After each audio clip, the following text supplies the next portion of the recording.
All right, good deal. All right, I have 4:32, and at this time we will call the meeting of the Canyon City Commission to order. And with that, Commissioner Jones or Mayor Pro Tem, would you lead us in that? I'm glad to. Y'all pray with us. Dear Heavenly Father, Lord, we just thank you so much for all that you do, Father. Father, we thank you for the continued protection of the men and women that are on staff here at the City of Canyon. Father, be with our first responders, and Father, we just thank you for keeping our citizens safe. Father, we continue to pray just against this coronavirus, Father. Father, we also just pray for peace and just peaceful conversations, Father, and Father, help us all to just be quiet more and listen better. And Father, just be with us tonight as we make decisions for the future of our city. Father, forgive us when we mess it all up. We love you and praise you in Christ's name.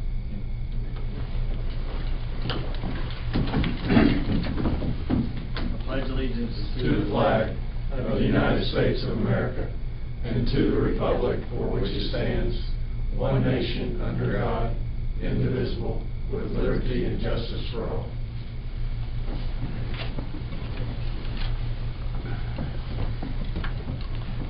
All right, that takes us to the approval of the minutes of the meeting of May 18th, 2020. If there's no changes, Mr. Mayor, I move we approve. Second. Have a motion and a second to approve the minutes as read or as written. All in favor signify by saying, raising your right hand. Approved. All opposed, like sign. The motion passes. All right, takes us to item number 6, the first reading of resolution number 14-2020. Oh, excuse me. Boy, I'm a little bit off today. I apologize. Item number 5, public comment period. Comments from interested citizens. So, Nobody signed in. Nobody signed. But we gave them the opportunity. There we go. Okay.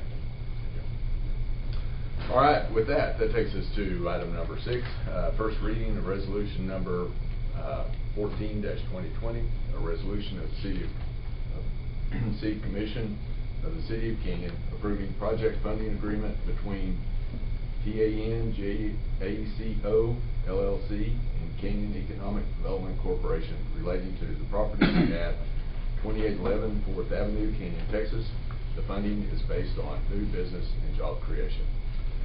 Evelyn, looks like you're presenting for us. Thank you. Yeah. We're excited about this project for several reasons. Number one, Buffalo's location, former Buffalo's location has been empty for 3 years, and so we're very excited that that property is going to be cleaned up and is going to be occupied. This is the Texas Rose Steakhouse.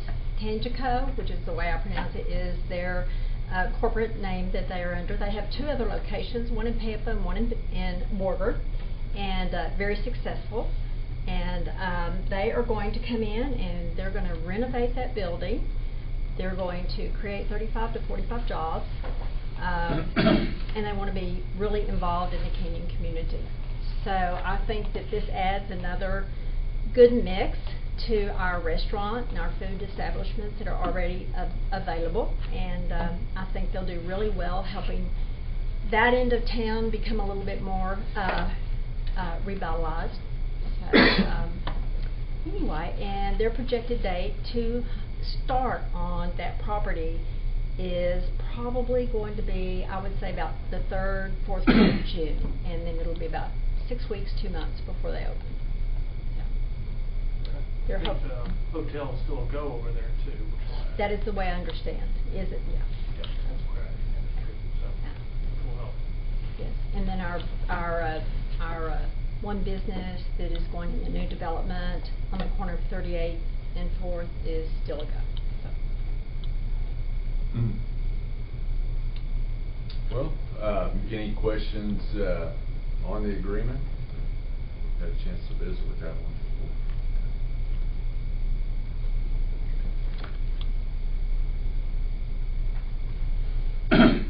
All right. Well, Evelyn, thank you. Thank you. For bringing another invitation here.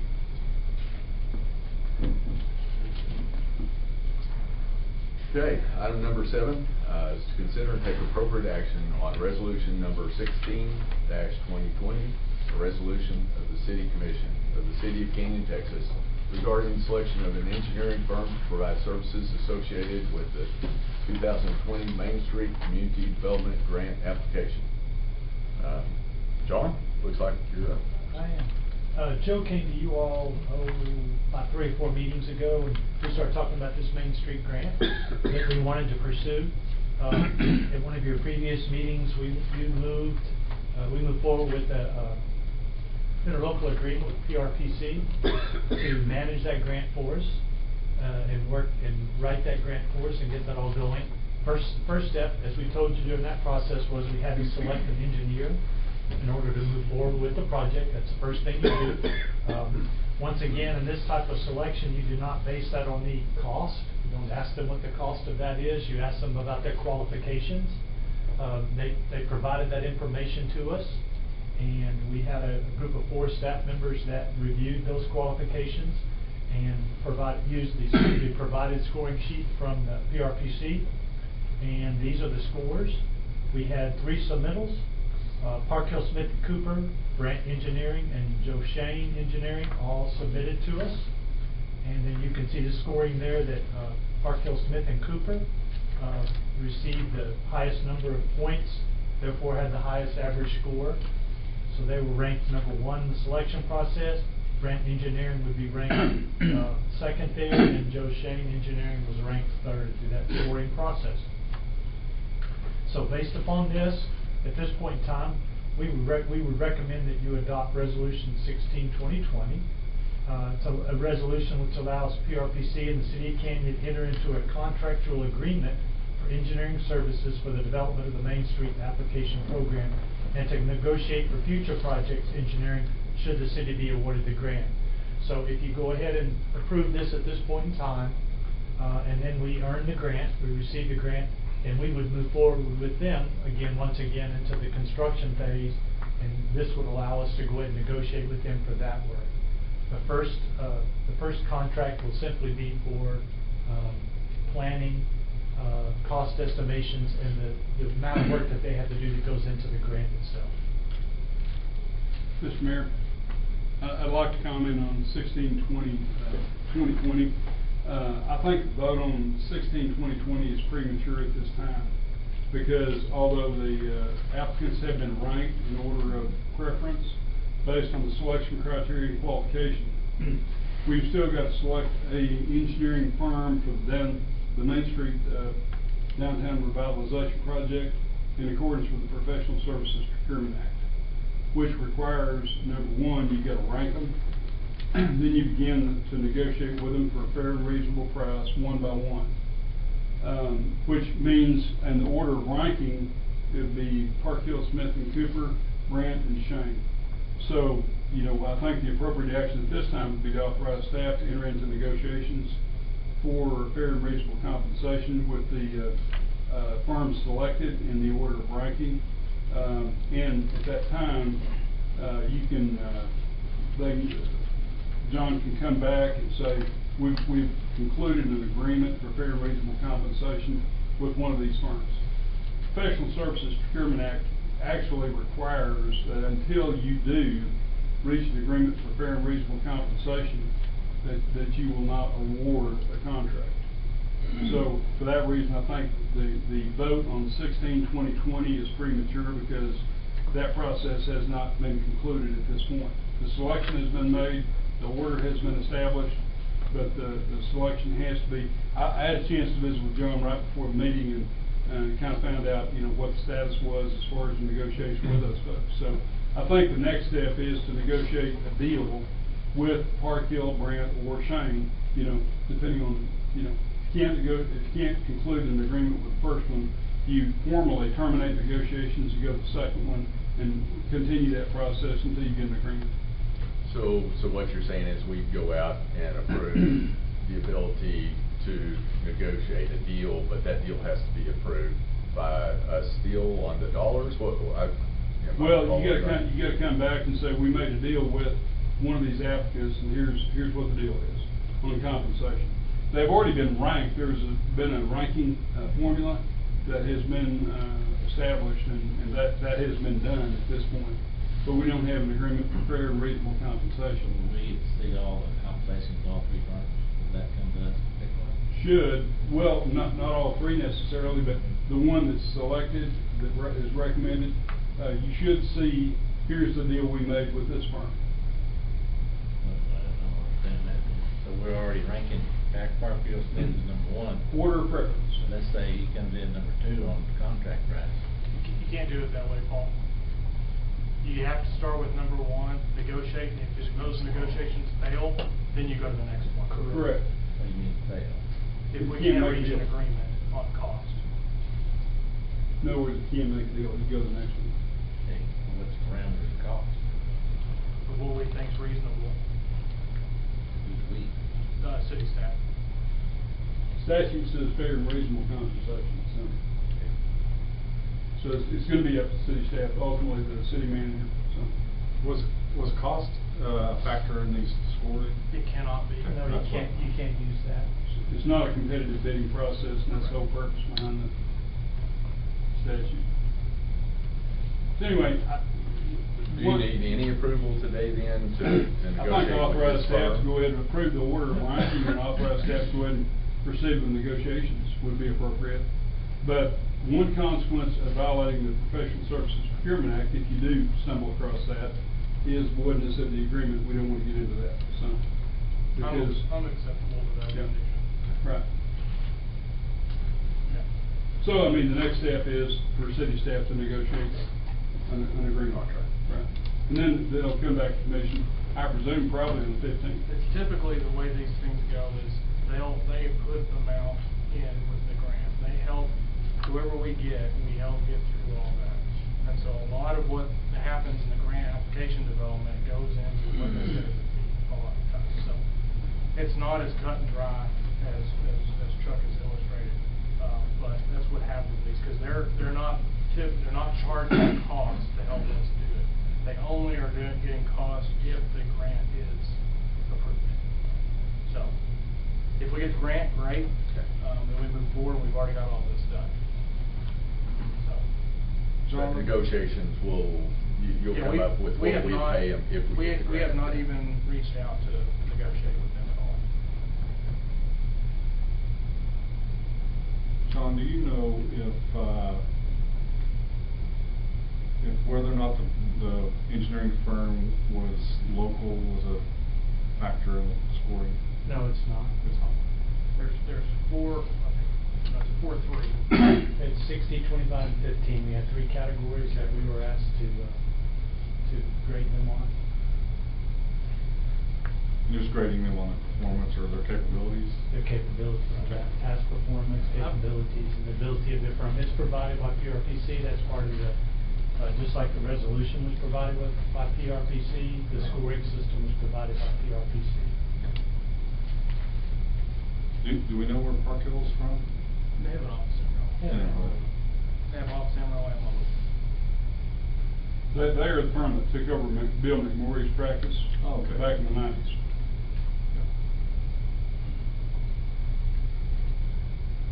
Okay, wait until next meeting to go there. Okay, but go ahead, we'd like to motion to accept this order and to move forward in negotiations. I think authorizing staff to negotiate with the applicants in this order would be appropriate. I'm good with that. That's so moved. Second. Have a motion and a second. All in favor of allowing staff to move forward, negotiating with the firms in this order, signify by raising your right hand. Opposed, like sign. Motion passes. Okay, well, thank you. Okay, item number 8 is consider and take appropriate action on bids received for wastewater collection system rehabilitation, 8-inch sewer line in 9th Avenue Alley from 16th to 19th Street, 12-inch sewer line in 10th Avenue from 19th to 22nd Street, 6-inch force main in 19th Street from 10th Avenue to 11th Avenue, to 10th Avenue. Dan? Thank you, Mayor. Gentlemen, this is a project, these are a couple of projects that have been kind of on the back burner and kind of on our radar for some time. The first one, the 12-inch line, has been kind of, it's reared its ugly head more and more as we've gone on these last couple of years. We've had more problems with that line. And the main reason we need to relocate that line is because it goes right under Reeves Senior Elementary School. So, like I said, we've looked at it for years and knowing we've been needing to move this line, and just it's kind of gotten to the point where we really need to move the line. So it'll be just moving what's there a half a block north into the street in 10th Avenue, and then of course that line receives the outfall from lift station number 2. So since that's the case, we have to add the force main from lift station number 2 to get the other half a block up there to dump in at the intersection of 10th Avenue and 18th Street. The second project is one that kind of caught us by surprise.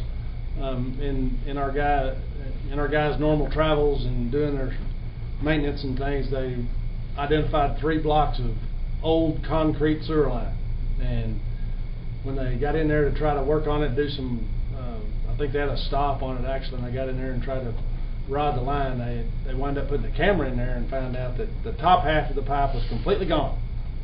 So that's pretty common that they used concrete back in the old days, and the sewer gas just eats up concrete over the years. And actually I've heard stories of some of the older towns up north where they've gone in to do a rehab, like a pipe bursting job or a lining job, you know, where we did the in-situ-form type project, and they go in there and there's no line left at all except for maybe the bottom couple inches where the water flows.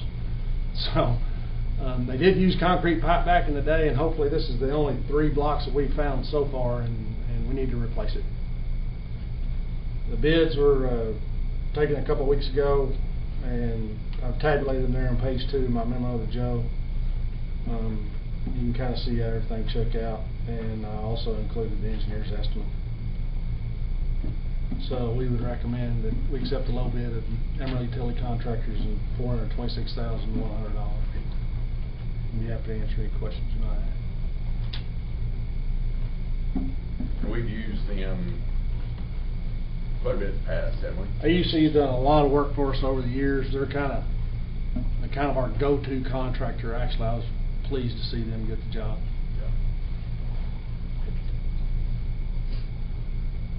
Well, I hope they get the job. Mr. Mayor, I move to award the sewer rehabilitation project to Emerald Utility Contractors in the amount of $426,100. Second. Have a motion and a second. Is there any further discussion?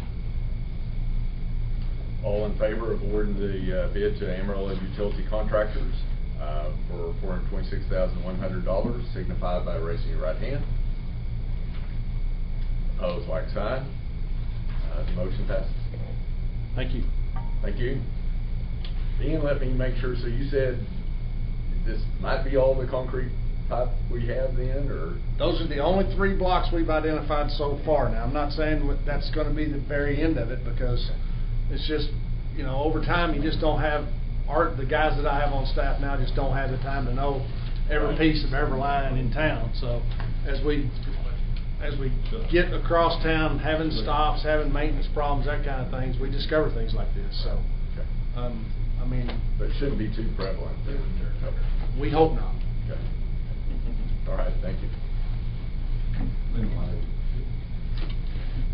Item number 9 is consider and take appropriate action on resolution number 13-2020, a resolution to the City Commission of the City of Canyon, Texas, adopting the City of Canyon's comprehensive fund balance and reserve policy.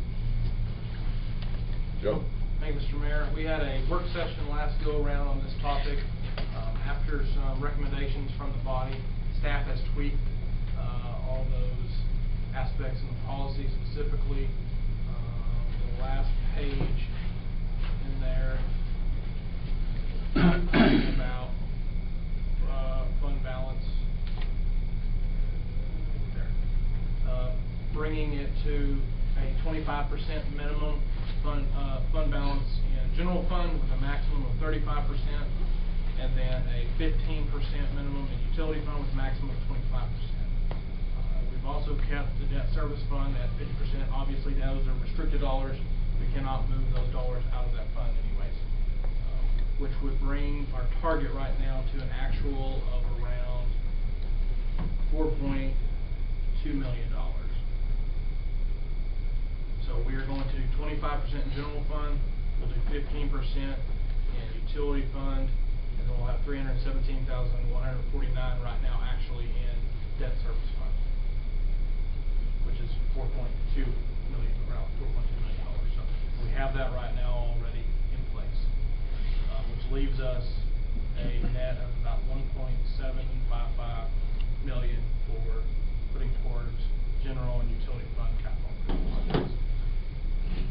So Joe, help me understand, the 1.7 in is kind of, that fits kind of in the middle, the buffer between the 25 and the 35 and the 15 and 25, that kind of fits in there in the middle, and we can use whatever we want to of that then to go to the capital improvement. Right, and that's what staff has directed to do that. So we're just doing the minimum 25. When this year concludes, we'll relook at the amount, see if we have any fund balance over. Odds are probably a lot less than we're used to. But if we do, then Joel and I will reassess at that time to look at where it'd be fitted. So that could be, if we add 2 or 3% to increase general fund, or we have several aspects in here. We could add it to the CIP coming up, or the equipment fund. There's several areas that we can designate that to. So we will bring this policy to y'all every year, so you can at least see a snapshot of it. Finance Director Mr. Wright is also giving y'all a snapshot of cash reserves, so you're going to know that each month anyways. So that's kind of what we've done after y'all's recommendation at the work session.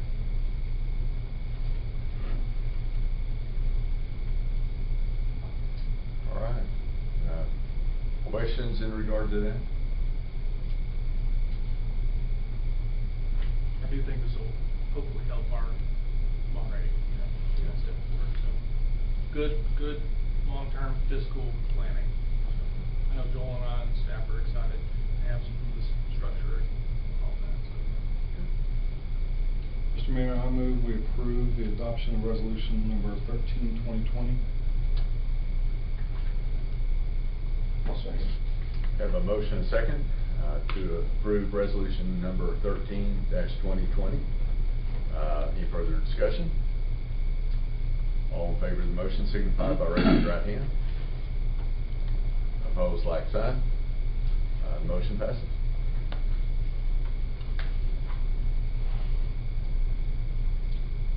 All right, takes us to item number 10, consider and take appropriate action on resolution number 15-2020, a resolution of the City Commission of the City of Canyon, Texas, adopting the City of Canyon's fiscal principles and policies.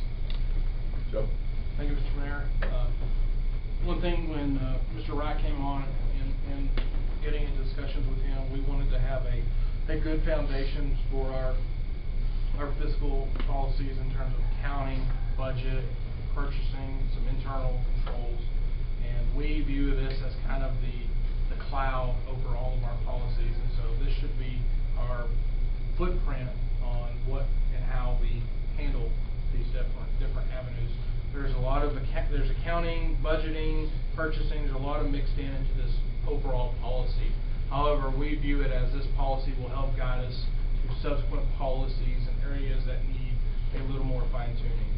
For example, I'm sure the bank has some cash handling policies, and so the cash handling policy, which is very common, comes directly out of these types of fiscal policies. A lot of this covers the way we proceed in terms of the way of operating businesses in this aspect.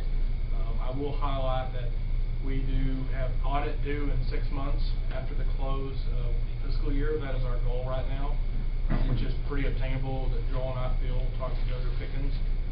One of the things we're doing now that we haven't been doing in the past, Joel is committed to doing monthly financials to to the city commission at Joe's desire and at my desire as well. So those will be hopefully commencing, starting, we've been doing those right now, but we're hoping to do those the first meeting of the month, every commission meeting. Second, we're going to try to improve transmission of monthly financials to our department heads to include their specific departments with revenues, expenses, actuals, and budget. They're getting some of that. We're going to refine the way they get those. We want those directors and agents to be at least up to date on everything. They're getting those now. It's a little disorganized. We're working on trying to get a little better at that. We have one in here that's notable is no auditor selection rotation. We have been extremely happy with Dozier, Pickens, and Francis, what they brought to the table, as well as the product that they're giving us. So that is a big one in here. So we usually would do that every 2 to 3 years. So And I know we have timing-wise, I think it's a lot better with them and getting us the numbers where we've got that to look at for the budget. I guess the reason to do that is just have somebody have a different look or so. that would be the devil's advocate. You're right. To have someone come in if we did that, we see it to be a lot more beneficial to have that continuity of auditor. Joel, did you want to speak to that at all? Just agree with that statement. They're familiar with us. They know year to year where our weaker places are, and they're already aware of those places to look at those. We don't have that learning curve with the new firm. Administratively, it's just a little more efficient. But that's not denying that there is advantage to having that required rotation periodically. But just saying there's also a disadvantage too. There is. We see it more of an advantage having the continuity. Someone that's experienced in our financials and our practices. Like Joel said, on the learning curve really does help. So I know y'all probably remember we had some concerns back when Brown and Grant, and then they kind of went away and all that. And so I do know, I think we're very happy. If that does change, Joel and I will obviously have a very firm understanding with them, and working with them, we'll know if there are concerns, and we can address those as is. And if we feel that the need needs to go to a solicitation, we can do that. But at this time, we feel that it's good with that. So that is in the policy. We do note that long-term debt is a term of last resort, if possible. So it's not completely out. There are certain things that long-term debt is necessary for, but it's our desire to have that as a last resort. As well as infrastructure maintenance, it should have a notable high priority. We do an excellent job silk coating our roads. Dan and I talk about that frequently. They have a lot longer life because of that. So maintenance first, and trying to keep and maintain what we have is our approach to moving forward with our assets. So those are the highlights of the policy. You'll see in the memo I have 6 policies listed out there. In my mind, those policies are all part or basically under this fiscal principle and policies. So like we just did the fund balance reserve policy, with our investment act, procurement card policies and procedures manuals, cash handling training, utility payment. Those are all subsequent policies that I see coming off this almost like a spider web. So those policies come out of our fiscal principles and policies. If anybody has any questions, I'd be happy to address them. I'm just curious on the transmission of the monthly financials to the department heads. Is there a way for them to see that live? Yes, there is. Not everybody has access to income. Most of those department heads do. Okay. Yes, they do. So you're just giving it to them monthly just as a reminder? Yes. Not really as far as a way for them to check? Right. Gotcha. Right, yep. We have Natalie down in finance will send those out. So we're going to probably submit, we usually just submit the whole line item listing. We're going to possibly look at doing more detailed, like actual transactions. My desire would be to have, for example, Dan's Department of Public Works, he would get, say water maintenance. Eric his superintendent would receive what's been spent out of his budget. You have all the expenses, but then he could have a detailed transaction list of what's come out of those line items, so he knows. Gives him a little more threshold of oversight. But if you wanted to see that, yes, he could jump in and get he could, yes. get that. That's right.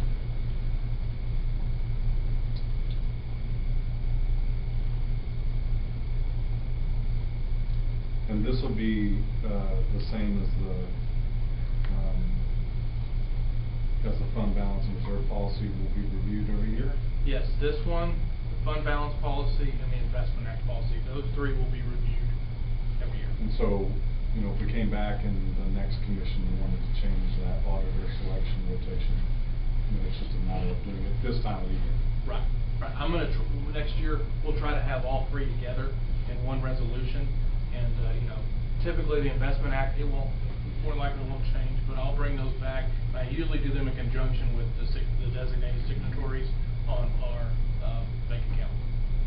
So what is your suggestion? When would you want to rotate that? Of the auditor.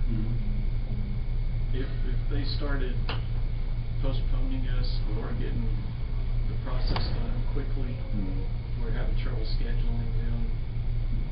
If they had turnover and their staff got short, or if there was a situation if we weren't able to communicate well with them, Gotcha. maybe because of turnover. So there's not a length of time in your mind where you say, man, after 10 years we ought to look at using another firm? You know, I've sat on their side of Right. it, and you know, we had clients that we worked for 30 years. Gotcha. But it is, a lot of that's public perception. There's the thought there that if you're using the same auditor every year, you get to be friends with them. For sure. And so, and in fact, SEC for publicly traded companies requires, it's not an option. You have to change auditors frequently. How often is frequently? I believe it's 3 years. That's right.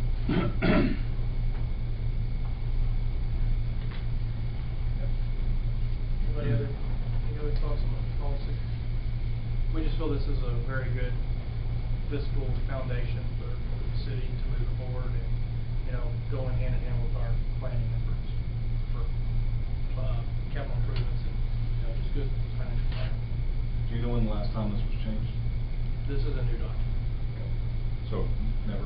There was some of this in our investment act policy that we implemented, so there was some aspects of this in the fund balance, but we have some, like the accounting processes and procedures. Yeah, there were several that had pieces here and there, but it wasn't kind of a comprehensive document as this. So we borrowed this from, I think, Doupart and Andrews.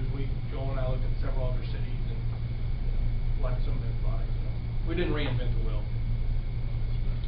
This is a new document, new policy. Joel, you really hit the ground running, so we really appreciate it. Thank you.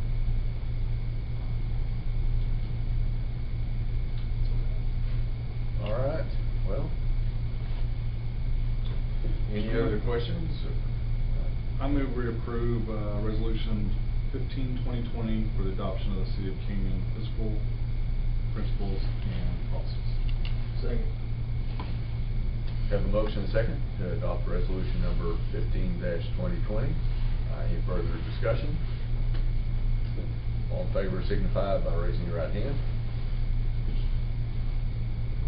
Opposed, like sign. Motion passes.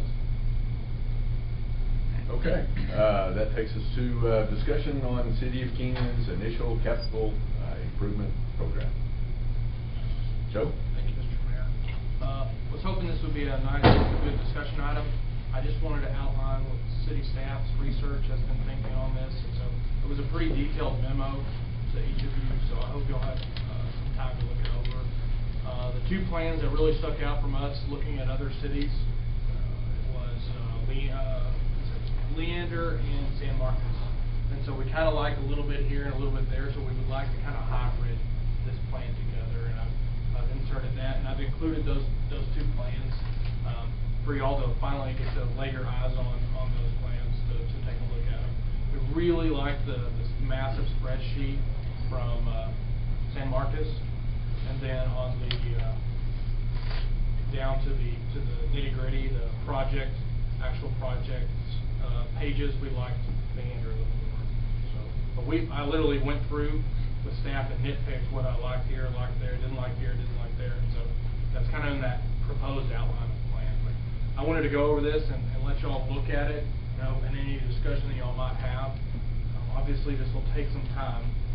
If you can see how comprehensive these documents are, it Marcus's plan, Mr. Reese and I spoke to their Director of Engineering and Capital Improvements. She was very impressive. And she visited with us and how they rank their projects. I think I included that sheet. Yeah, I included it on sheet H2 behind the memo. It's called 10-year CIP project request form. These kind of start at the director level. They request the project due to the need, and then these are prioritized in the scales over here on the right.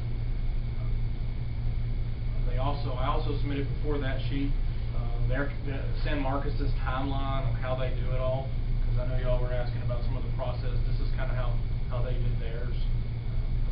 Seems very structured.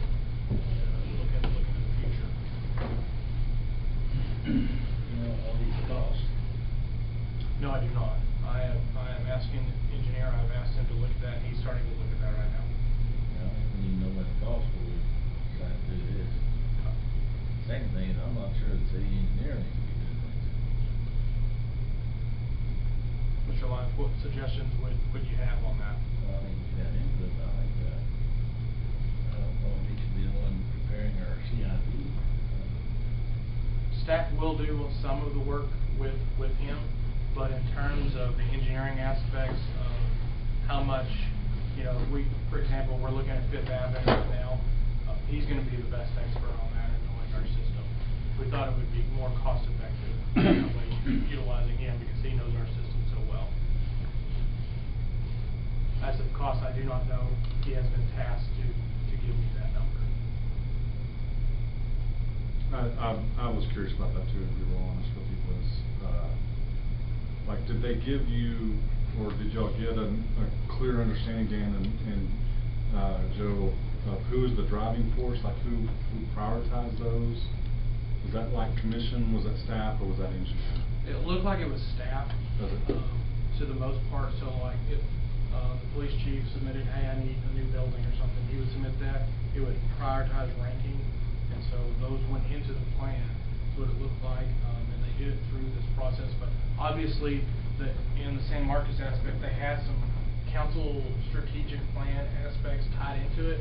So if it, you know, which we don't really have a lot of, you know, if it met a plan, like for example, say this commission indicated that their thoughts and desires would be to take big steps on improving downtown. Well, if it was a downtown related project, it would get a little boost to that because it was meeting a strategic initiative of the commission. They said that played into it, but most of it just went through like a budget process into that, and mostly I think that's what they said, Dan, that the directors ranked those projects, and they had scoring, and I'm assuming some of it went tied to the money. So if you go to, let's see, they actually have, go to project ID 31, which is they have a comprehensive plan one in here. That's page 73 of the PDF document. As just an example, you'll see they have a project prioritization ranking right there, Cody. Right. And so that's what it appeared to me in their visiting with them. And obviously, dollars and cents have to work. You'll probably be blown away by how much they said. They're putting $10 million a year to their CIP. Isn't that right? Is that what I heard? Did you hear that too? They're about 50,000 people. Yeah, they issue $10 million in debt every year just for their CIP. They're using COs to mostly fund it, so they're using COs to fund this, but they are doing general obligations, tax-supported debt on a rotation. So they're not like, let's go out this year, okay, let's go out next year. They're doing it on somewhat of a rotation. She didn't describe what it was. I would assume that was probably every 4 to 5 years they would go out for tax-related debt on projects. But most of it, I believe, they were doing COs. So, obviously, there's some type of integration with the comprehensive plan here. Yes, that's what you would want to be doing. I mean, we've done the first document, you know, the comprehensive plan, and then from that would be, you all had input there and citizens had input, and then the projects are created, like Joe said, through staff input and those. You're looking at the plan, Joe's turning to you all for leadership there, you all are saying, big picture, these are the things we want to do. Then we're working through that scoring, staff is, and saying, okay, to reach that goal, these projects would rise to the top. And then you can see on their scoring, like in this mention on the scoring, they mention like, it's high points for emergency. You know, so if it's about an emergency issue, it's about taking care of some in-the-ground water tanks, then that might have a higher priority than a skate park. I do like the scoring, kind of like John said, you know, like there's federal and state mandate. If we're mandated to do that, it's higher ranking. What do you think? I'm actually just curious, Paul's, what's your, I mean, are you concerned that the engineer's gonna drive the projects? Yeah. He's driven that. I think Gary, the CI plan better than anybody else. He has no knowledge of the town, right? Input all the staff and input the city engineer. I don't know, I just don't think the engineer ought to be doing the CIP plan. Part of it will be tied into the engineering aspect. If you look, one of the things that we really liked in down to the nitty of the project, you know, staff doesn't have the threshold to know exactly how much engineering and project costs to go to Leander. So if we went to a Leander project, they're getting down to construction, engineering, and to the 300s to the project. So they're helping kind of give a good projection of OPC, opinion, construction opinion of probable cost, COPC. And that's where hopefully the engineer will go in, as well as helping us establish some of our water, sewer, street needs as well. A lot of that stuff has been looked at in the was it 2017, 2017, is that right, or 2019? Water and wastewater studies. I can't remember what year, y'all. Sorry, but we do have some studies that are help guiding us moving forward. And then I guess back to Paul's concern, engineer won't put all the priority. You all are really determining a lot of the priority and probably also helping identify projects. Mostly on the engineer side, he'll have to help us with some of the engineering stuff, you know, on water, sewer, and those aspects. But when it comes to parks and things like that, and facilities and plans, staff will subsidize any of that. So I know John and I will be big parts of that. Probably based on criteria that we give you on That will be one. prioritization. Yeah, so we'll have the ability to prioritize those just based on, like he said, emergency versus something that can be taken care of later on down the road. A project that we know doesn't need to be taken care of for 10 years versus something that needs to be taken care of, for example, cement sewer lines. Those will be, you know, we'll give those parameters. right. We're going to do a priority ranking, and so for example, if Evelyn wanted to bring the downtown master plan from CEDC, we would bring it in as a capital asset and rank it and do all that. So that would be a project from her department. You know, same thing with Dan. Dan brings in sewer line, he said, that or whatever. His supervisors would bring those projects forward.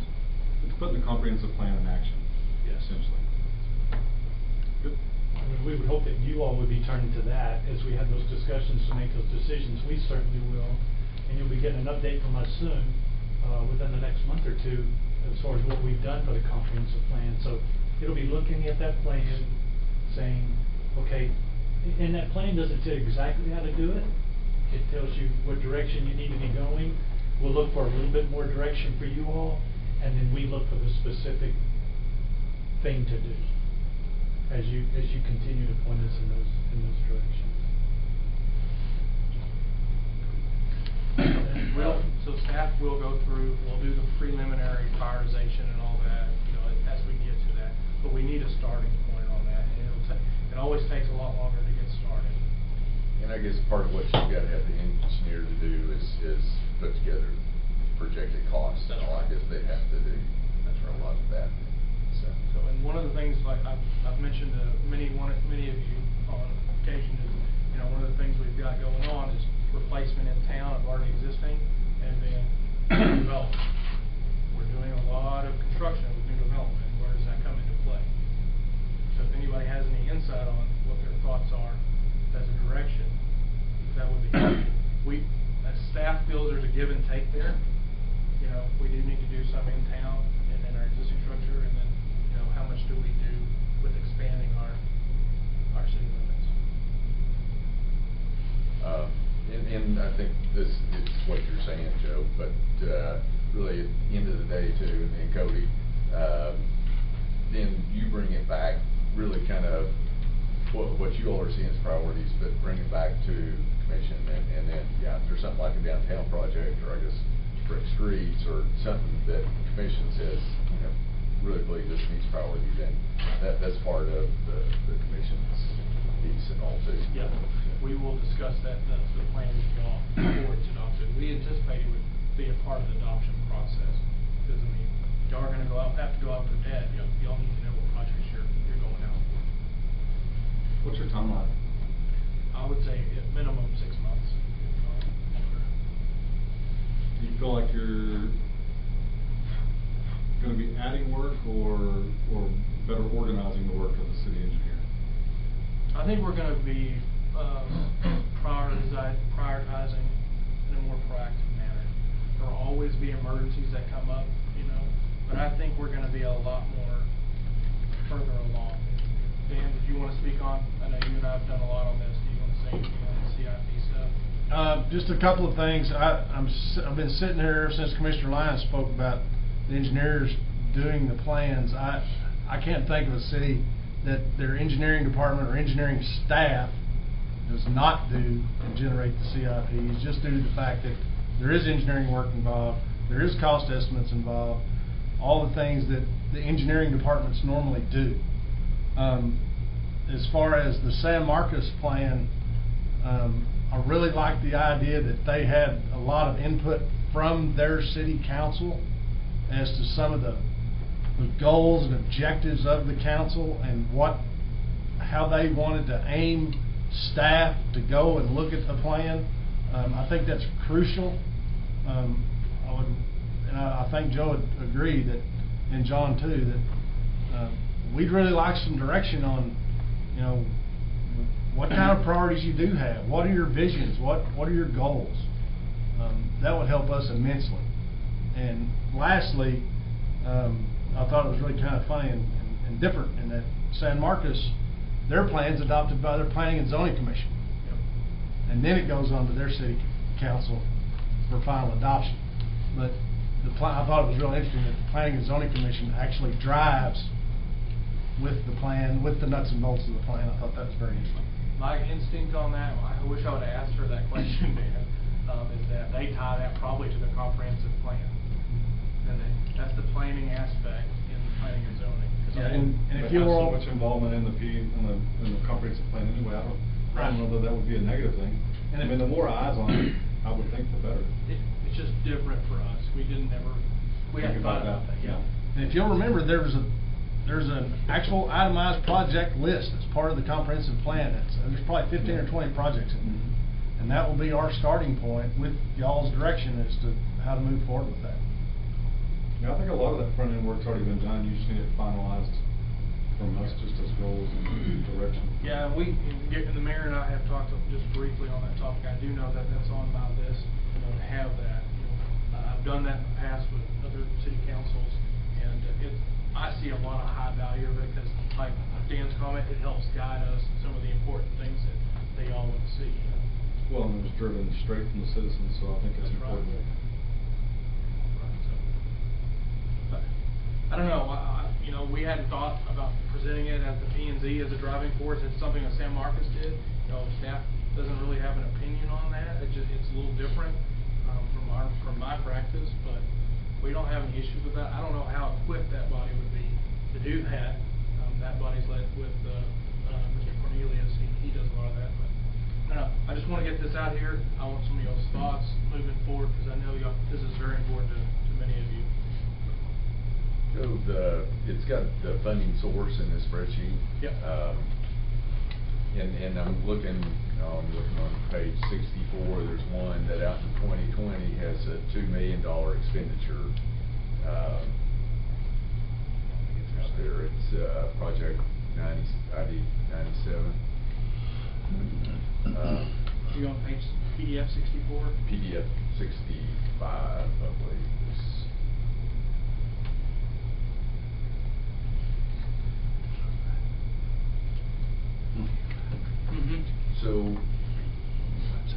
whenever this is put together, it's not really identified. You'd think that would take some sort of a CO or a bond, some sort of debt, but it's not really identified if it will take that, or is there any place where that's identified? That's impact fee. You see, it's hard to see with the colors, but they're using impact fee funds to do that. So they think they're gonna generate $2 million off impact fees? It's possible. Let's see, they have them tied together. There's impact fee, water eligible projects, and they have a line item way up top, Gary. Well, I'm not seeing, I guess, I'm not seeing those. The Is that, colors? color code? Yeah, it's color coded. It's hard to see. Okay. They're color coded throughout. Let me see where they're at.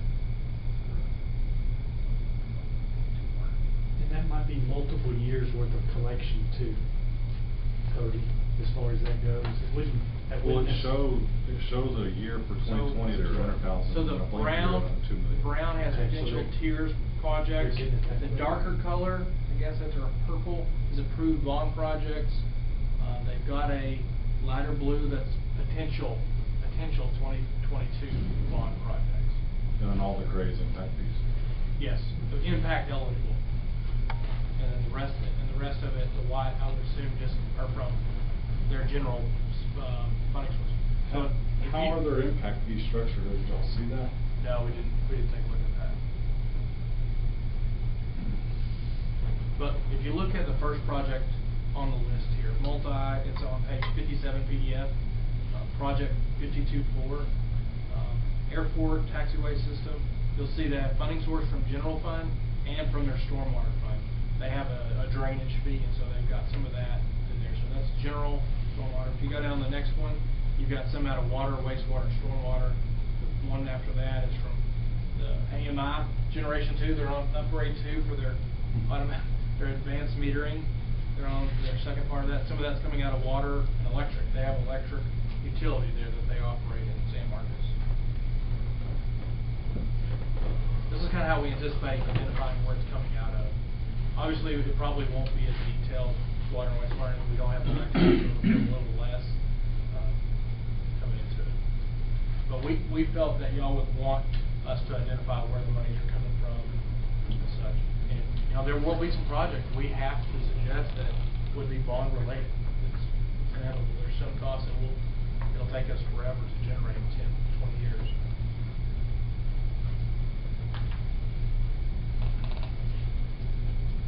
No, I think it's great to put this paper out. You know, we're really operating, you know, otherwise the urgent just pops up and you just don't have any planning on down the line. So I really like going down this road. So.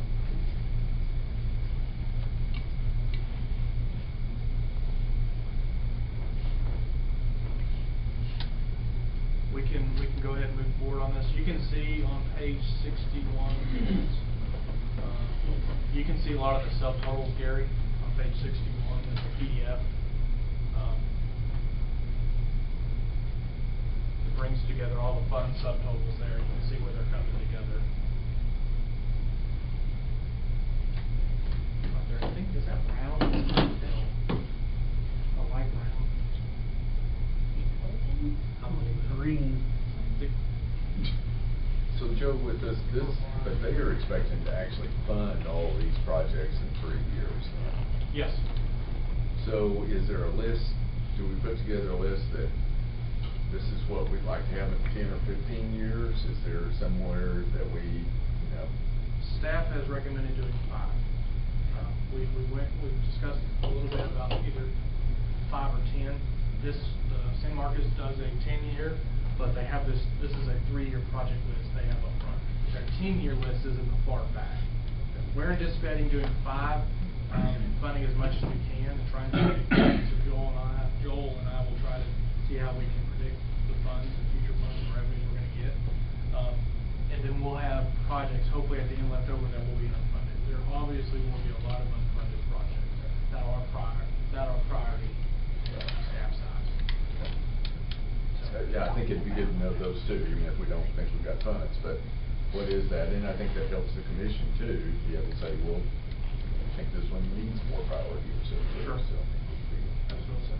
We'll do our best on trying to get that. So that'll really start at the director level on helping. And know, hey, you know, Dan came to me a month ago, Fifth Avenue, we've had to do it, it's time to replace it. And so those directors, you know, and their staff are the ones we're gonna be relying heavily on to see these concrete lines, you know, those aspects, we want to allow those, but obviously should have a lot higher weight in that regards. And those will be how we start the process, but also looking at some of the engineer's suggestions on what we need to do to expand as well, or rehabilitate adequate public facilities. You know, do we need to rehab our water tanks? You know, things like that. So we'll take a lot of that into consideration. We thought this would be a great place to start moving forward. I think we'll learn some lessons along the way, but that's what we're looking at. And a lot of us are very excited about this. My question to you guys is, you know, once we get it and get the needs out there, you know, there'll be a lot of projects that will be funded and that we'll need support for to fund. So, Paul, are you comfortable with the engineer part to that level, that he's not driving all decisions, but Not he's... really, but I think we need a cost for what this plan's gonna cost. Are we gonna spend $50,000, spend $250,000? I honestly don't know. Yeah, I think we need to figure out the cost. Like something. Sure, I think we probably come up with If that cost is unreasonable, what would be your alternate solution? What are we paying for? What's the cost gonna be? To help coming up with the construction of any project cost and helping with prioritization of projects. In regards to the water, waste, make sure you know it's water, wastewater, including those facilities that tie to that, like lagoons, water treatment plants, streets, drainage. I'd say 75% of those projects. The problem, Paul, is you're gonna pay for it one way or another. You're gonna pay for the engineer to do it piecemeal, or you're gonna pay for him to put together a CIP.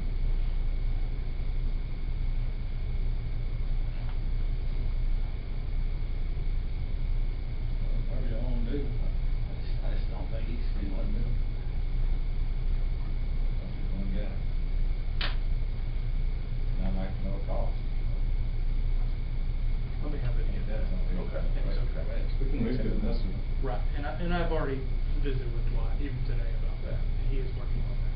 Okay. My thought is and this may not be right, but the biggest part of the engineering cost would be working out what those estimated costs were. Yeah. To me, that would be what would take a lot of work to go.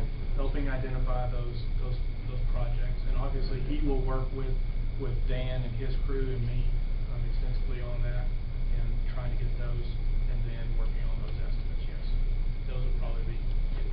We were hoping to get it to the level like Leander had in some of their projects. Where you're looking at engineering costs for that project, construction costs. You know, if we had to go out and obtain easements, how much is that going to cost? Or at least get us somewhere in the ballpark, as close as we can.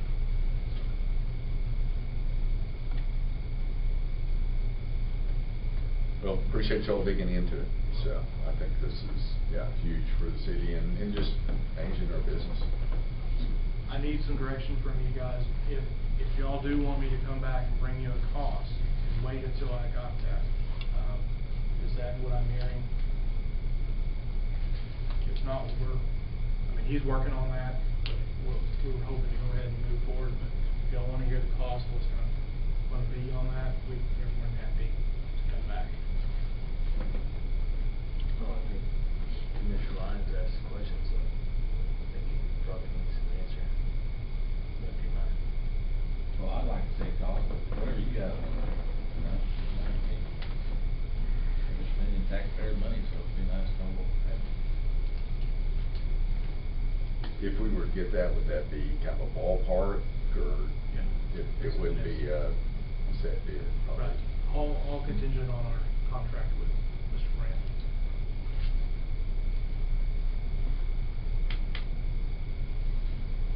Well, of course, contract with Brand Engineers has a fee schedule attached to it. Right. So we already know what the hourly cost would be, because that fee schedule is part of the contract. Yep. So what I hear Commissioner Lyons saying is an estimate for the overall ballpark, putting together the CIP, because the engineer has to tell us what 1,000 feet of force main is gonna cost. What's it gonna take to build it and what's it gonna cost. So that's what I hear Commissioner Lyons asking for, funds for. Looking at that at the end of man, that's detailed tech. Yeah. Somebody had to pay for that. I don't know if we need to pay that much or not, I don't know what one. Most, like Dan, one of the things, you know, when we talked to San Marcos director, their engineering director and that staff did it themselves, but they have an internal engineering department. They have a staff of 20. Yeah. That makes a big difference. Yeah. It does, it does. So, Joe, I know it'll take a little bit longer. Why don't we get an estimate, just an estimate of what that cost would be? Staff's, dollars put in. So. Administration's goal is hopefully get this line in time for next go around, next budget year. That's our goal. But regardless whether or not, I mean, you still have projects that we need to look at, so that doesn't, us waiting on a cost doesn't keep it from moving forward. No, we are already we're about to start working on capital projects for this next budget year and projects that will cover this year and next year. Obviously, Dan's project, he just did, will probably finish out the year, but the metering project will probably go over to next year, so we're working on putting a capital sheet in place, so things are already moving in that regard. We'll have some of that established in the budget for next year too. Okay. So I will bring this back after I get costs from him. But I want y'all to take a look at this to see if, I got a lot of ideas out of it. I think it's very good. I'm sorry I'm nerdy like that. I know that's what you're thinking. I'm excited. I think it's huge. And I will say, you know, this is a comprehensive plan, you know, wants us to do this as well, you know, and it's also noted in our bond rating discussions that we talked about, you know, trying to continue to do projects in a good and fiduciary manner, investing appropriately. But I will put it back to you guys that I will need help funding this. I hope this won't be a plan we can set on the shelf. It needs to be a fluid plan that changes every year as we look at it every time. This will just become second nature to us, like the operating budget. Well, I'm just completely honest, Joe, it probably is gonna be some discussions of how much debt we use, and that's probably gonna be a piece of it, to your bonds.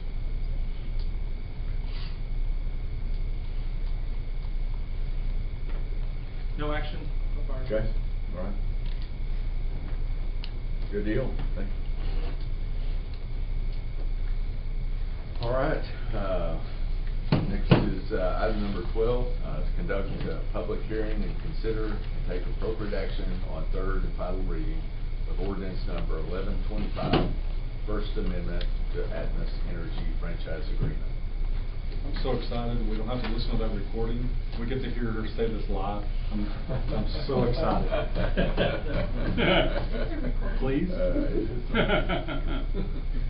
It's right there. You can read it. I don't have it. Here. No, it's okay. Joe, I believe you're gonna fill us in again. So, thank you, Commissioner Jones.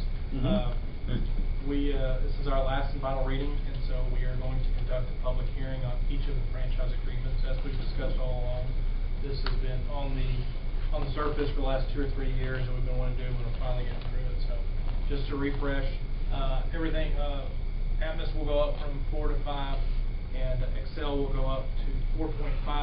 The last 0.49 has to go on the next rate case. That's just because of the way our agreement was structured with Excel, which shouldn't be any issue. If you're ready, we go ahead. You want to do the public hearing first? So if you want to open the public hearing, Okay. Mr. Mayor. We'll go ahead and open the public hearing. Nobody signed in yet. All right, thank you. We will close the public hearing. Get to listen You to need to hear me again. It's embarrassing sitting here.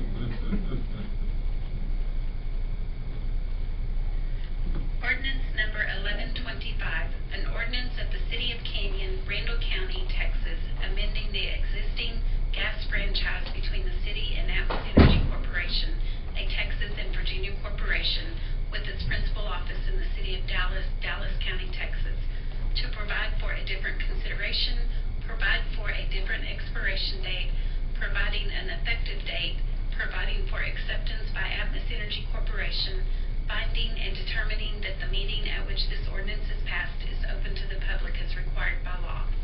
Whereas Atmos Energy Corporation, Atmos Energy or the company, is engaged in the business of furnishing and supplying gas to the general public in the city of Canyon, the city, including the transportation, delivery, sale, and distribution of gas in, out of, and through the city for all purposes, and is using the public streets, alleys, grounds, and rights-of-ways within the city for that purpose under the terms of ordinance number 932, as amended by ordinance 967, heretofore duly passed by the governing body of the city and duly accepted by company. And whereas the city and Atmos Energy desire to amend said franchise ordinance to provide for a different consideration and expiration date. Now therefore be it ordained by the City Commission of the City of Canyon, Section 1, in Section 2.1 of Ordinance Number 932, determination date of the franchise ordinance heretofore duly passed by the governing body of the city and duly accepted by the company is hereby changed to March 31st, 2031. Section 2. In Section 4.1 of Ordinance Number 932, the consideration payable by Atmos Energy for the rights and privileges granted to company by the franchise ordinance heretofore duly passed by the governing body of the city and duly accepted by the company is hereby changed to be 5%. Section 3. In all respects, except as specifically and expressly amended by this ordinance, the existing effective franchise ordinance heretofore duly passed by the governing body of the city and duly accepted by Atmos Energy shall remain in full force and effect according to its terms until said franchise ordinance terminates as provided therein. Section 4. This ordinance shall take effect upon the first day of the calendar quarter following its final passage and Atmos Energy's acceptance. Atmos Energy shall, within 30 days from the receipt of this ordinance, file its written acceptance of this ordinance with the office of the City Secretary in substantially the following form. To the Honorable Mayor and City Commission, Atmos Energy Corporation, acting by and through the undersigned authorized officer, hereby accepts in all respects on this, the first day of June 2020, Ordinance Number 1125, amending the current gas franchise between the City and Atmos Energy Corporation. Atmos Energy Corporation, West Texas Division, by Philip Littlejohn, Vice President. Section 5. The city shall provide a copy of this ordinance to Mr. Philip Littlejohn, VP of Rates and Regulatory Affairs, Atmos Energy Corporation, 6606 66th Street, Lubbock, Texas 79424, no later than 10 business days after its final passage and approval. Section 6. It is officially found and determined that the meeting at which this ordinance is passed is open to the public as required by law, and that public notice of the time, place, and purpose of said meeting was given as required. Read in accordance with the Canyon Home Rule Charter, Section 3.17 by the City Commission of the City of Canyon, Texas, with a quorum of such commission duly and lawfully assembled on the first reading on the 4th of May, 2020. City of Canyon, Texas, Gary Henders, Mayor. Approved, Chuck Hester, City Attorney. Attested by Gretchen Mercer, City Secretary. Read in accordance with the Canyon Home Rule Charter, Section 317 by the City Commission of the City of Canyon, Texas, with a quorum of such commission duly and lawfully assembled on the second reading on the 18th of May, 2020. City of Canyon, Texas, Gary Henders, Mayor. Approved, Chuck Hester, City Attorney. Attested, Gretchen Mercer, City Secretary. Ordinance passed and adopted in accordance with the Canyon Home Rule Charter, Section 3.17 by the City Commission of the City of Canyon, Texas, with a quorum of such commission duly and lawfully assembled and voting on the third and final reading of the 1st of June, 2020. City of Canyon, Texas, Gary Henders, Mayor. Approved, Chuck Hester, City Attorney. Attested by Gretchen Mercer, City Secretary. Does it feel to listen to yourself? I hate it. Nicely done, Ken. I never realized how hickish I am. I'm a little twin. right, I think at this point, ready for discussion or a motion to approve or deny. This is our third reading and public hearings. Official action can be taken tonight. I think everybody's wanting a fourth reading, probably. Right? I hear that groundswell of interest, yeah.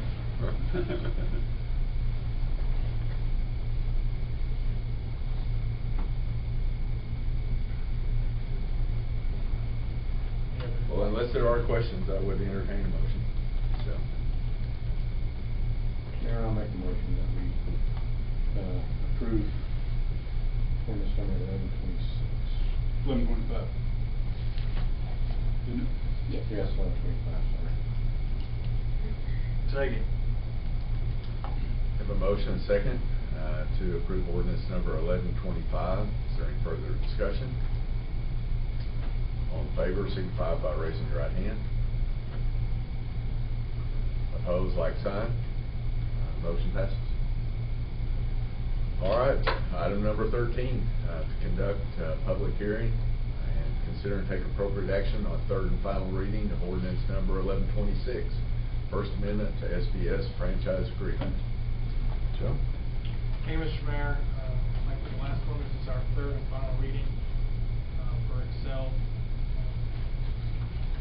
Not really much has changed, so this will move up after tonight from 3 to 4.51. And then, like I said a second ago, 0.49 will go on the next rate case, which will probably, I think they said next year sometime, so. That's all I have. All right. With that, we will open the public hearing, Nobody signed in here. and we will close the public hearing. Is there any discussion on this item?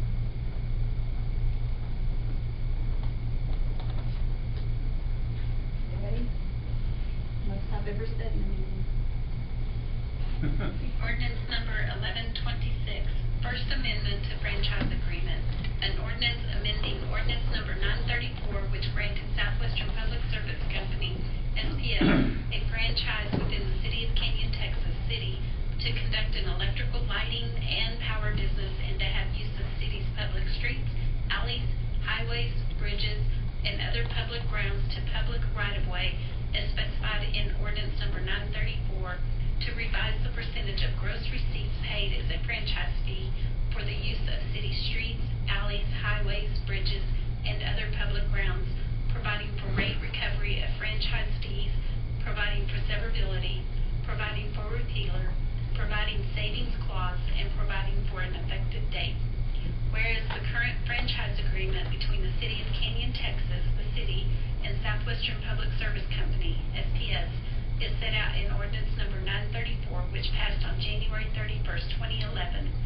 And whereas the city and SPS now agree to this First Amendment to the franchise agreement as set forth below, in order to increase the percentage of gross receipts that SPS pays as a franchise fee and for SPS's recovery of that increase in the fee.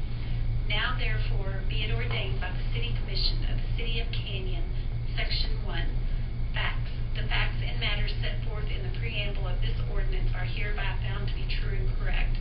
Section 2, Amendment number 1, Part number 1. Ordinance number 934, Section 3, first sentence, is amended in part to delete the words 3% and in lieu of those words to insert the words 4.51%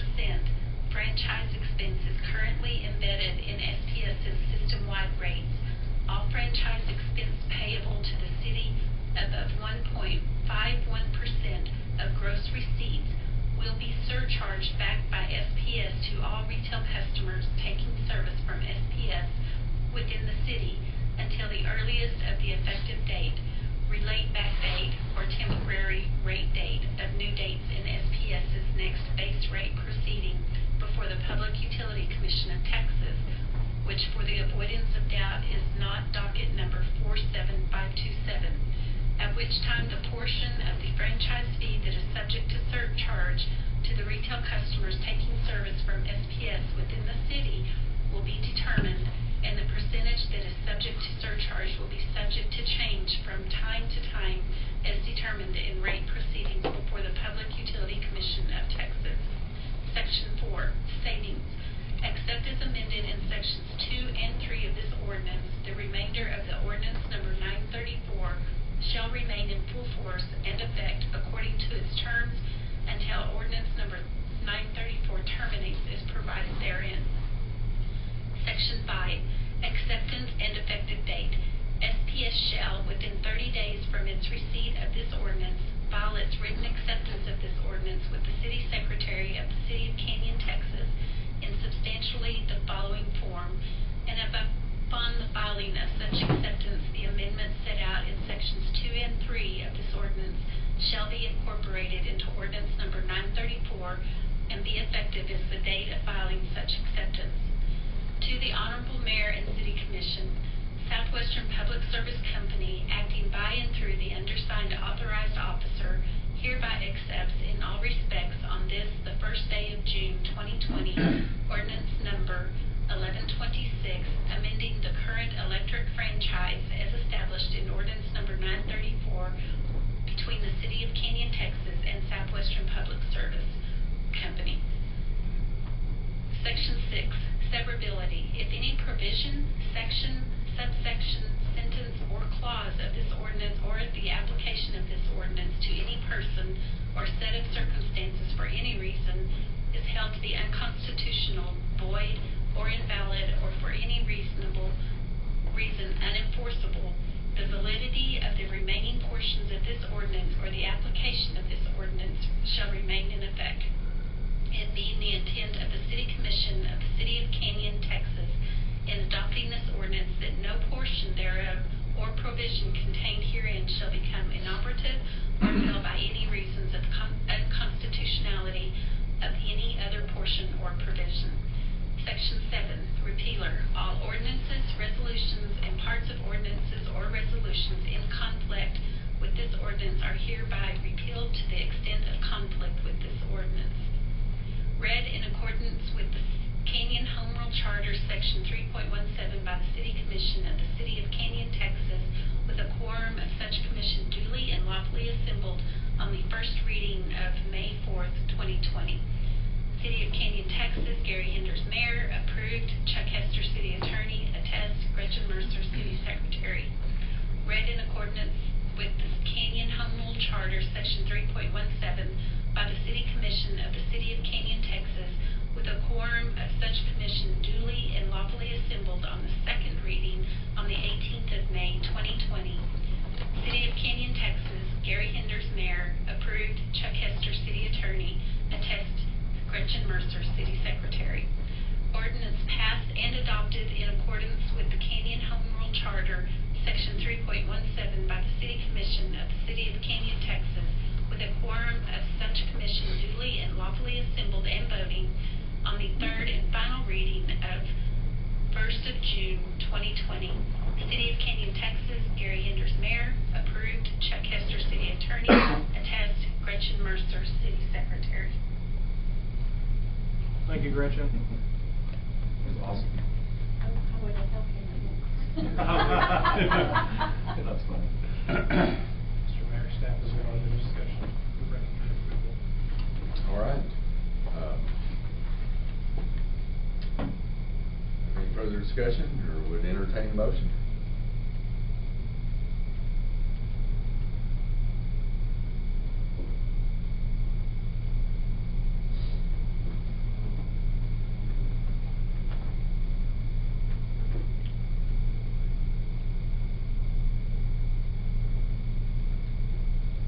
Mr. Mayor, I make a motion we approve ordinance 1126. Second. Have a motion and a second to approve ordinance number 1126. All in favor of the motion, signify by raising your right hand. All opposed, like sign. Thank you all. Thank y'all for bearing with us through that. Thank you, Gretchen, for doing all that. Good job, Gretchen. Remember the first time they were like 8 pages each? I just appreciate you doing this instead of other folks in the room, so, it's much appreciated, so. Okay, that will take us now to item number 14, and with that, we will retire into executive session pursuant to 551.074 board appointments, Canyon Main Street Advisory Board, and Board of City Development. 551.087 Economic Development, and 551.071 Consultation with Attorney. And I have 553.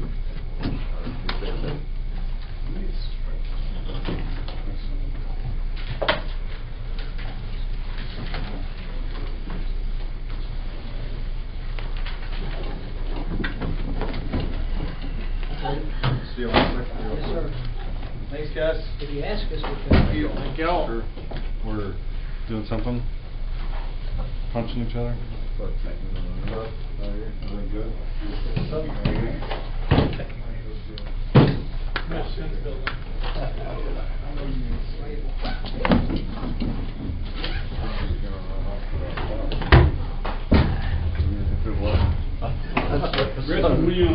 Gotta go. I got it. Thank you. I think Gary took them with him. Okay. Okay. So if y'all want to sign back there, then I'll sign them. We will. Start again in the morning. You're fine. I thought it sounded really good. Very well done. I get that. Bye. You ever thought about doing audiobooks? It's like reading up your sleep. Y'all have a wonderful evening. Did you set the deal for all of it? This one is not. Good.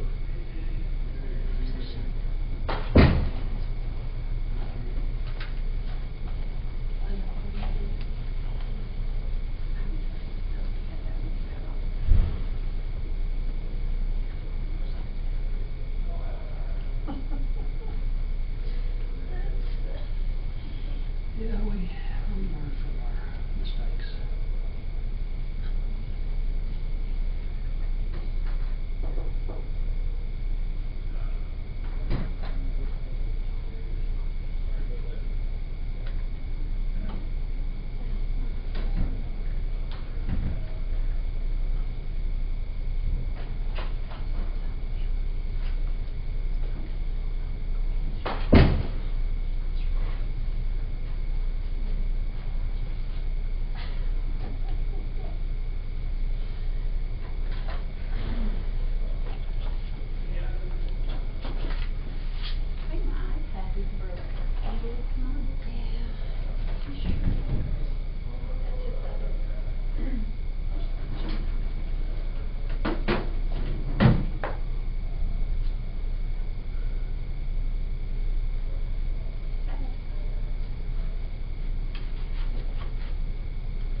yeah, yeah, oh, I never thought about that.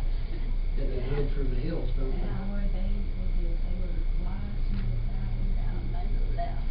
Why, if they finished the job up there, sneak out of there, I told them, I said,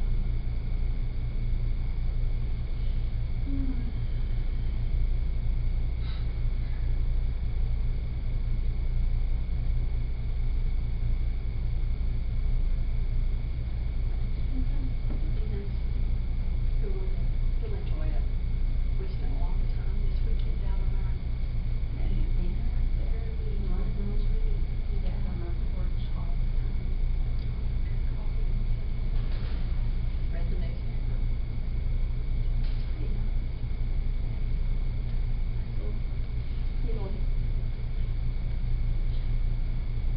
need to turn out? Just gonna put things up.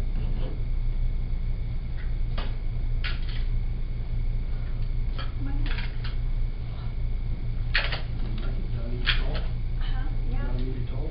I'll just give you the email, you just go in and visit with them. Okay? Sure.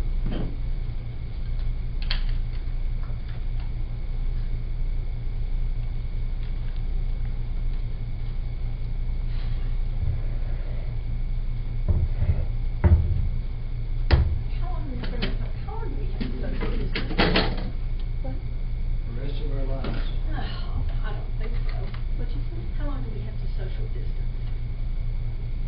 All those changes are good. You know, I noticed just running around Amarillo this weekend, a lot of people, I mean, you don't see very many masks. I wear them. Yeah, well, people that are, you know, there's a reason, but as far as like seeing a healthy person with a mask, We were at, Lowe's, and they're still making standard line. yeah, Most everybody had a mask on. with them, is it up to, are they at 50%? They should be at 50%. Good Lord. Forever. That's a huge building. Yeah. So 50% occupancy would be,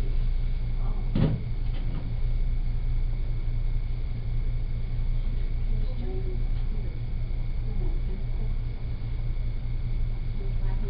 That tractor, the front wheels off the ground. Yeah. So, yeah, so if you like doing that kind of stuff. I went on out Saturday morning and my daughter's tree, our septic tank, something in steps and pushed in the lid and big, deep imprint. Animals? And then I looked in there, cow print. And so I got on the camera and at 11:20 Saturday night, I see a cow come in from there and then here comes a whole herd. I bet there was like 30 cows. Really? What's wrong? Just rambling around, and then they took off kind of to the west, and then came back to my yard, and then you see somebody with their rifle and pull up from behind our houses. They stood there and looked, and then they back off, and then the cows, you see where somebody pulled a trailer into our yard on the front part. You were home this whole time? 11:30 at night, You we were were in bed. And, the horse trailer, you can see where they parked it, and you can see the horse prints with the horseshoe on there. And a bunch of the cows went to the north behind their house, and then you see an ATV come running by between our houses. So it's just like, but no, they said anything at Troy, I have these giant tall You don't know sprinklers. whose it was? I have big sprinklers, because I water a lot of area, and they work best when it's not windy. One of those, it was knocked down and trampled, and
blue and red. Well, can you take some lessons from her? You do just fine like you are. You're cheap. And then I'll give them to the whole commission. Just start off with commission.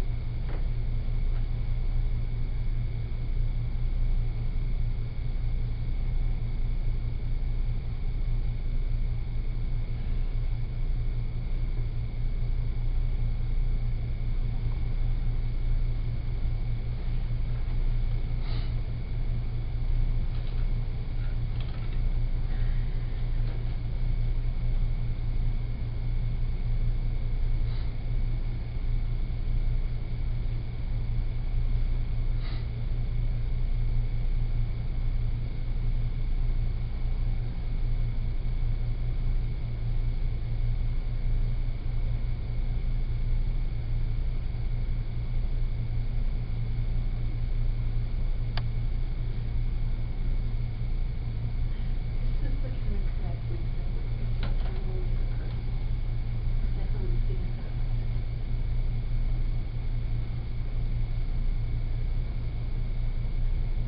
And then start following. Last sentence of the first paragraph has been worded a little differently. Seems harsh and abrupt. Are you kidding me? It was about they're gonna start, putting back penalties on what I read that, yeah. Oh, this, like this music. Did you pull that with Thompson's? Yeah. Yeah, and now they're closed. They're closed for the, they just needed the mental break. I don't blame them. They're just kind of like, she should have just said, thank you for the feedback, we can talk, get this corrected, you know, or. Well, I mean, if there was an issue, okay, but. They're never wrong. Yeah, they're never wrong. Thompson, never wrong, really. No. They don't know how to say I'm sorry. No.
Are you already finished?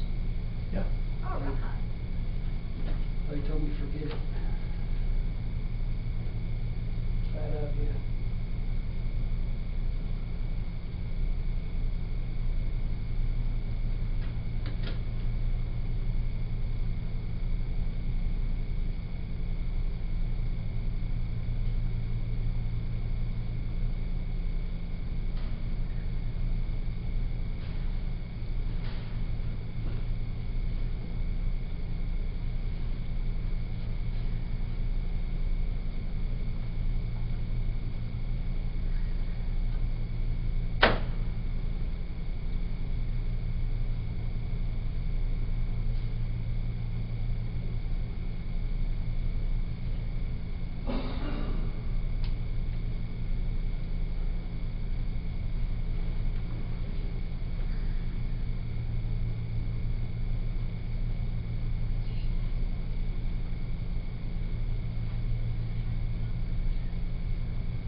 Do you have to stay, Gretchen?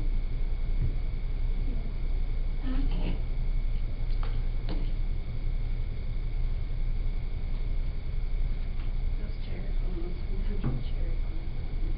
No, this one's a little bit, this is more comfortable. Those are awful, yeah.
Hey, there we go, you ready?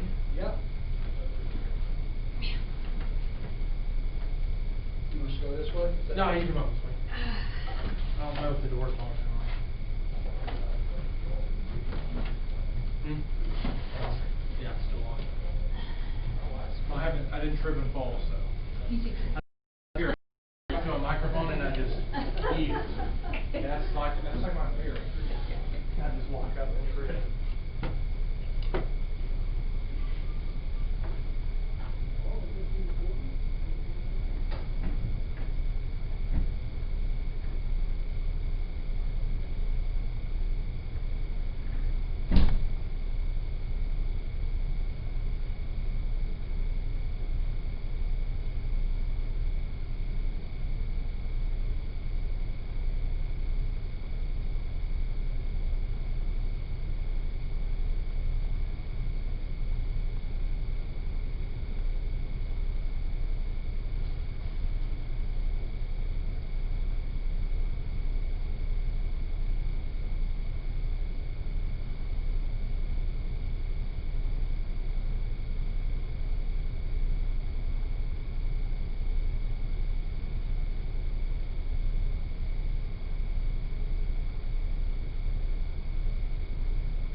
talked about? Randy, right? Oh, yeah, I talked to him. Oh, you did? And, yeah, we're gonna get that. Okay. I'm bringing it over. I thought you meant other aspects. No. Question to put the folders on your chair. Okay, thank you, sir. Okay. Duly signed. Duly signed. Duly signed. All 3 times, right? That's right. 6 times. 6 times, Mayor 6 and me 6. We ready to roll? Good. At 6:23, and at this time, we will reconvene out of exec session. Is there any business to be taken care of? Yes, Mr. Mayor, I make a motion to appoint Jenny Morgan to fill the vacated seat on Canyon Main Street Advisory Board. I'll second. Have a motion and second. All in favor, signify by raising your right hand. Opposed, like sign. The motion passes. All right. Is there any further business to be taken care of? I reluctantly move we adjourn. We're done. Thank you all. Thanks, Commissioner. Thanks, guys. Thanks, Gretchen. I want to click back on. Get rid of all of it. Guys, have a good week. Sounds good, Raj. I left this morning to go to El Paso. Look back through the fire. I would do that too.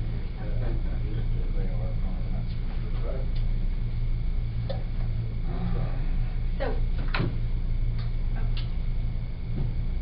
You're still gonna turn us Thank you. off, get us turned on? Thank you. I'll come out and talk to you guys. I'll make that. Yeah, that'd be good. Are you back in the office all the time? We're gonna Huh? I saw your post with your son-in-law. My sister was an engineer with Martin Marietta, and she helped my heart. Oh, really? And we got to go up there in Colorado Springs and meet the astronauts that watched the simulators. That's cool. Her and her husband, he was there too. They designed a system with a laser that would allow the unmanned spacecraft to dock themselves. Preston, it's good to have you back. I Well, agree. thank you, Gary. I appreciate that. Makes me feel good. Like I was missed a little bit. You were.